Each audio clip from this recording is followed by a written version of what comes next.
Good morning, everyone. I don't know, for some reasons, people always say that in the Catholic Church there's no life. People always speak like they're tired. So I would like you to speak like people who are happy to be here, like people who are full of energy. Good morning, everyone. Good morning, Father. Not yet. Good morning, everyone. Good morning, Father. I think Jesus is able to say yes to that one. I thought some of you said, good morning, Father. It sounds a little bit strange to me, especially because I was here like a deacon. And I know Father Godwin used to do what I'm about to do today. But everything happened by the grace of God. And before sharing my homily with you, I would first of all like to express a word of gratitude towards all the people of St. Patrick for the love I receive here, for the prayers and for your kindness. Your love and the prayers I receive here helped me to become the priest that I am today. This morning I was at the sacristy and Father Godwin came in and he said, is Deacon Matthieu in here already? And I turned to him and I said, I'm a priest now. So I'm happy to be that priest who is going to share the word of God with you this morning. For the homily this morning, I would like us to reflect about a word that was in the first reading. That is, be strong, fear not. These are inspiring words of Prophet Isaiah to the people of God in Israel, as we heard in the first reading this morning. And these words of hope are consoling words, not just for the Jewish people, but to all of us who are here today and who are in some ways crushed and oppressed by our present and physical situation. These words of encouragement and consolation are also addressed to all of us here who are afraid of the future that is still unknown to us. The Jewish people, as we know it from history, never had peace because the northern kingdom of Israel had been into captivity for many years, and the kingdom of Judah was in the middle of idolatry and evil. The Jewish people, therefore, had no hope. The poor and the orphans were oppressed by the rich. The sick and the blind were treated as less human beings. In the midst of all these calamities that fell upon the people of God, there were doubts and fear in the minds of many Jews who believed that God had abandoned them, although God had promised never to leave them. In the midst of all these numerous afflictions and frustrations, many Jews started living lives that were immoral, and some probably started worshipping pagan gods like their oppressors. It is to this group of people that Isaiah wants to reassure that Yahweh, God, will not let them down, despite the future that seems uncertain to them. God will come to restore the sick and console the afflicted, vindicate the just, open the eyes of the blind, and he will also come to defend the defenseless, as we were told in the psalm this morning.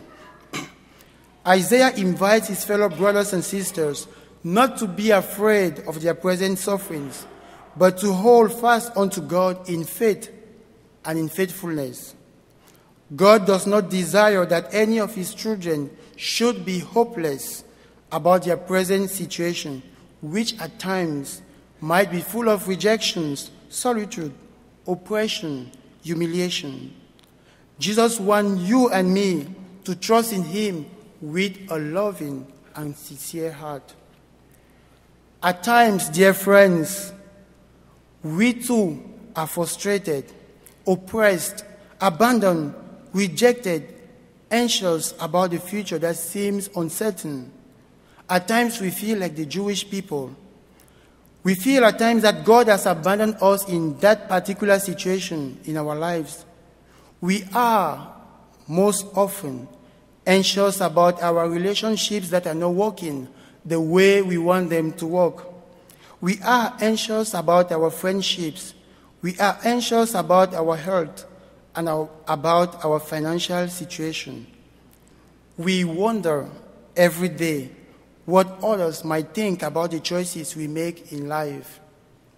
The television and the social media has helped us to develop a culture of fear and doubt. We doubt ourselves, we fear our own shadows, and we have become suspicious of everything, even of the Catholic Church. We have become prisoners and slaves of our own fear. Dear brothers and sisters, be strong, fear not. God has overcome evil. Why be anxious about that particular illness or that particular situation that humiliates you? Why be desperate? Why do you still cry if God has come to save you? Why do you mourn for your loved ones if they are already in heaven with God? The worries we have in our hearts, dear brothers, prevents us from trusting in God and from loving God with an undivided heart because our thoughts are in darkness. Living in fear and with fear prevents us from growing in our relationship with God. Fear is always a sign that we have no faith in God. In other words, fearfulness is the same as faithless. Fear can also imply that we do not trust God enough. But dear friends, be strong, fear not. God is all-powerful. God is beautiful. God is love. If you have forgotten that God is beautiful and love, look at your own life, and you will discover that God created you in His very image and likeness. The gospel we heard today presents Christ as that merciful God who has come to free us from all anxiety, fear, and illness that brings us down.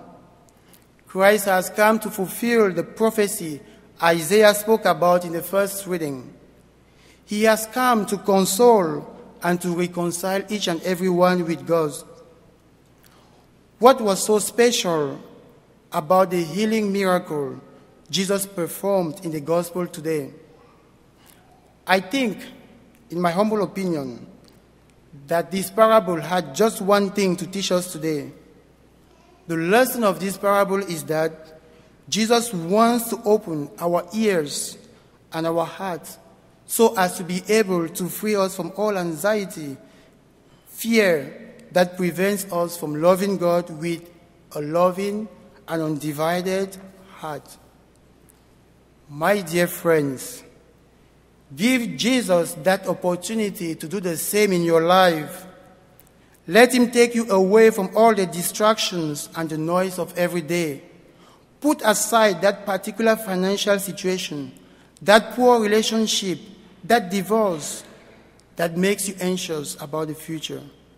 Take a few minutes every day in your life and listen to Christ say to you these words: I love you and I forgive you and I'm here for you. Let the words of Christ melt any fear, anxiety, or worry in your heart. Be open. Be strong. Fear not tomorrow. Christ is already there. Christ loves you and me.